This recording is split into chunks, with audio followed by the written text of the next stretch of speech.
Yeah, a lot of you remember that image. And it's been used over and over again to try to claim that Trump is pro-gay. Trump accepts support from anywhere he can get it. That's just the plain truth of it. The only time he ever said anything negative about the KKK or white nationalists supporting him is when they were saying things in his name. Otherwise, he's fine with support from those groups.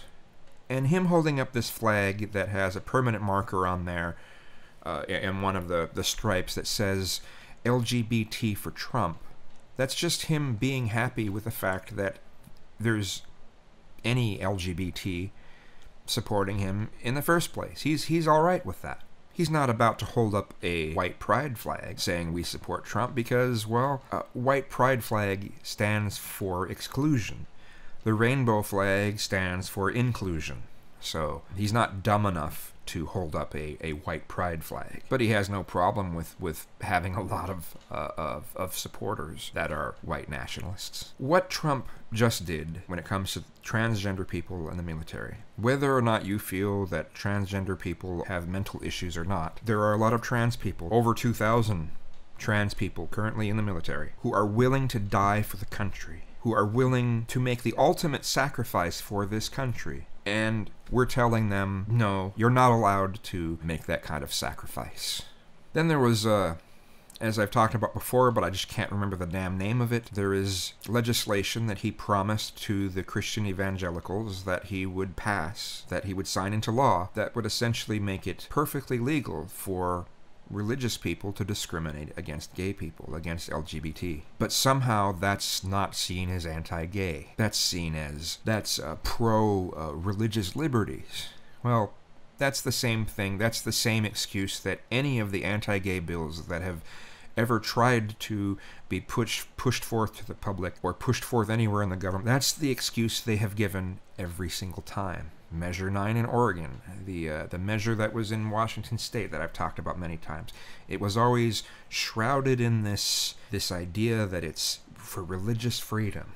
No, it's an anti-gay bill. That's what those things were. And Trump has made a promise to sign something like that. But apparently that's not anti-gay. Now, Bill Clinton was the most anti-gay president we've had, regardless of if he made virtue signals as if he supports the gay community.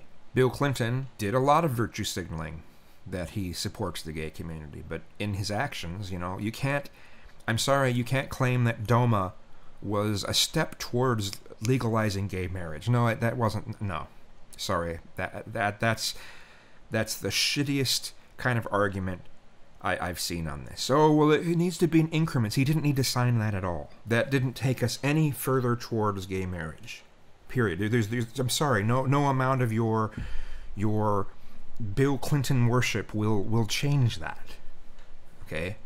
And the don't ask, don't tell, well, that's essentially codifying what was already going on. It's basically stay in the closet and you won't get kicked out of the military. That was the policy that got codified.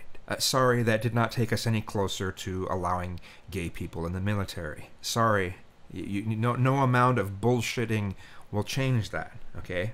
Bill Clinton was the most anti-gay president we've had when it comes to legislation, when it comes to what he actually did. For those of you who are saying, well, Trump isn't anti-gay and Trump is pro-gay, let me ask you something. What standards are you going by for what it is that someone would have to do to be considered anti-gay? Would they have to make it gay sex illegal? Well, some of you would probably say, well, that's not really anti-gay. That's being against deviant sexual behavior. Okay, well, how is that not anti-gay? How about, would it be, well, if he was to pass something similar to what Russia passed in, was it 2014? Well, that's not really anti-gay either. Really? Oh, that's very interesting. Making it so gay people basically have to be in the closet. They can't make any sort of declaration of, that shows that they're gay in public. But that's somehow not anti-gay? Oh, that's very interesting. So what are your standards? Are your standards that to make it fully legal to just kill gay people for being gay? Are those your standards? Is it only at the point where it's legal to throw gay people off buildings? Is that the only way that you'd consider something anti-gay? I'm going to take a guess here that 99.9999999% of the people that are making those kinds of statements that, you know, well, the only thing that makes it anti-gay is if it's legal to kill them. I bet all of you that are making that kind of statement would be in an uproar if there was any legislation whatsoever making it more difficult for straight white males, straight white cisgender males. You'd be in an uproar. You'd be in an uproar if anything is even said negative about straight white cisgender males. And in fact, some of you get triggered just by the phrase straight white cisgender males. You'll get pissy at the word cisgender. You'll get pissy because the word white was used. And yet, LGBT people are supposed to be satisfied with anything thrown in front of them as long as they're not being killed. Now, if those aren't your standards, you don't fall into that category where you think that the only thing that's anti-gay is if it's gay people being killed, you know, I'd like to know what your standards are. And if you are one of the people that think that the only thing that makes something anti-gay is if it's legal to kill gay people, how would you react if they wanted to decrease the amount of straight white cisgender males in the military? Just something to just slightly decrease the number. How would you feel about that? How would you feel if there was a law passed, a federal law passed, that makes it so religious people can discriminate against straight white cisgender males? How would you feel about that? Oh, but that's different. Okay, explain. If that's different, then explain. I'd like you to explain. Don't just call me a cuck. Don't just call me a pussy. Don't just call me a faggot.